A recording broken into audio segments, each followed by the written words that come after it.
Assalamualaikum warahmatullahi wabarakatuh, sahabat lele pemula. Teman-teman, di kolom komentar ada banyak sekali pertanyaan tentang bagaimana sih Bang menentukan saya harus pakai sistem apa nih gitu. Jadi mau sistem itu kan ada banyak, dari beberapa literatur yang sudah ada, dari beberapa pengalaman dari petani-petani yang sudah ada. Begitu banyak sekali tipe-tipe atau mekanisme budidaya lele. Dari yang konvensional, dari yang budidamboka seperti ini, ada yang budidamber, ada yang menggunakan terpal seperti ini, ada yang menggunakan beton, ada yang menggunakan sistem bioflok, ada yang menggunakan sistem kocor, ada yang menggunakan sistem konvensional yang seperti biasanya. Terus yang cocok buat saya seperti apa Bang? Nah, dalam video kali ini kita akan terangkan yang cocok buat teman-teman, kriterianya masuk mana. Tonton sampai akhir, jangan lupa dibantu subscribe ya.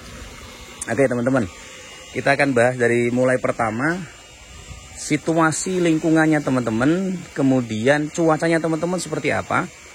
Nanti kita akan jelaskan sampai selesai ya. Yang pertama kita ambil yang budidaya lele menggunakan sistem kocor. Oke teman-teman, teman-teman boleh menggunakan sistem kocor.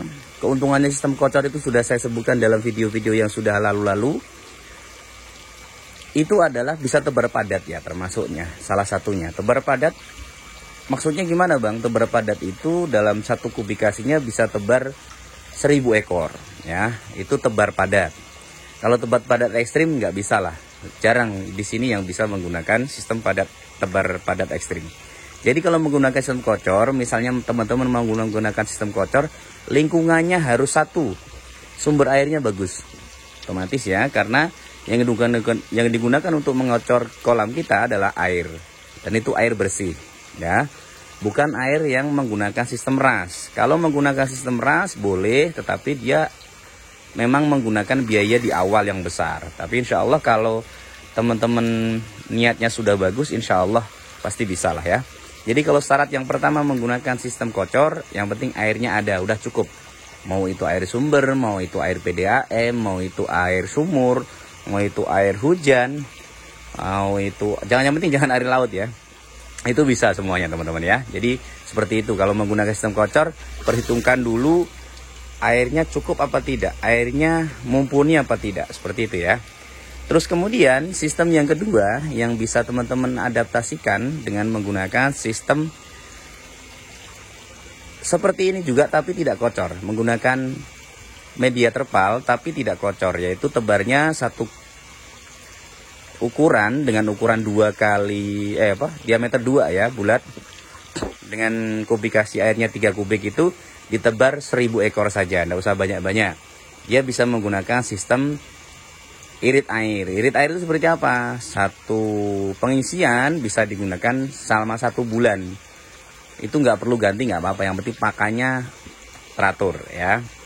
Jadi kalau misalnya di wilayah teman-teman kurang air, bisa menggunakan sistem konvensional biasa. Tetap bisa menggunakan media terpal, tetapi dengan tebaran yang sedikit, dengan air yang minimum. Jadi hanya seperti airnya air hijau ya, menggunakan sistem air hijau, bukan air yang kocor seperti ini, atau sistem RWS, red water system, yang warnanya merah seperti itu. Caranya gimana Bang biar merah dan hijau? Itu gampang kok, yang penting tebarnya tidak padat, airnya banyak, kena sinar matahari positif, pasti nanti akan hijau, dan itu akan membuat ikannya teman-teman lebih bagus ya, tidak gampang terserang penyakit. Oke. Kemudian kalau di tempatnya teman-teman tidak kurang air tadi menggunakan sistem biasa. Kalau menggunakan kalau kurang air teman-teman bisa kalau lebihan air teman-teman bisa menggunakan sistem kocor seperti ini. Tapi saya pengen tebar padat Bang, gimana caranya? Kalau pengen tebar padat teman-teman bisa menggunakan sistem bioflok.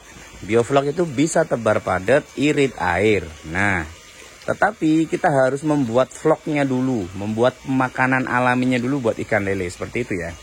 Jadi kalau teman-teman memang posisi di situ airnya susah dan pengen tebar padat, ya salah satunya adalah menggunakan sistem bioflok. Bioflok itu persyaratannya termasuk ada aerator, ada menggunakan vlognya, kemudian sistemnya menggunakan terpal bulat atau posisi yang bulat yang biasanya digunakan secara umum menggunakan sistem bioflok ya. Jadi kalau teman-teman pengen budidaya itu 3 kriteria itu yang bisa dimanfaatkan buat teman-teman semuanya. Kalau saya menggunakan sistem motor, kenapa? Karena ada memang sumber air yang memang tidak terpakai, ya, sehingga saya gunakan untuk itu. Itu pun juga kadang-kadang saya kecilkan kocorannya, tidak full seperti yang teman-teman lihat seperti ini, enggak. Ini hanya pas ketika kita mau bikin video ya kita gedekan seperti ini biar suaranya terdengar kerucuk-kerucukannya ya. Seperti itu teman-teman. Terus kemudian kalau kendala-kendalanya apa Bang? Kendala-kendalanya kita nanti akan bahas di video selanjutnya, di video beberapa part yang akan datang. Kali ini kita hanya akan melihat potensi yang ada di alam teman-teman semuanya. Terus yang kedua, jangan tanam lele ketika posisinya teman-teman itu apa ya namanya, tidak ada penjualan di situ, tidak ada tengkulak di situ. Ya, itu juga sangat berpengaruh buat teman-teman semua ya. Nanti kita akan bahas secara rinci kenapa nggak boleh tanam kalau nggak ada tengkulak lah, karena di situ adalah pasarnya dulu ya. Teman-teman, itu yang bisa saya sampaikan.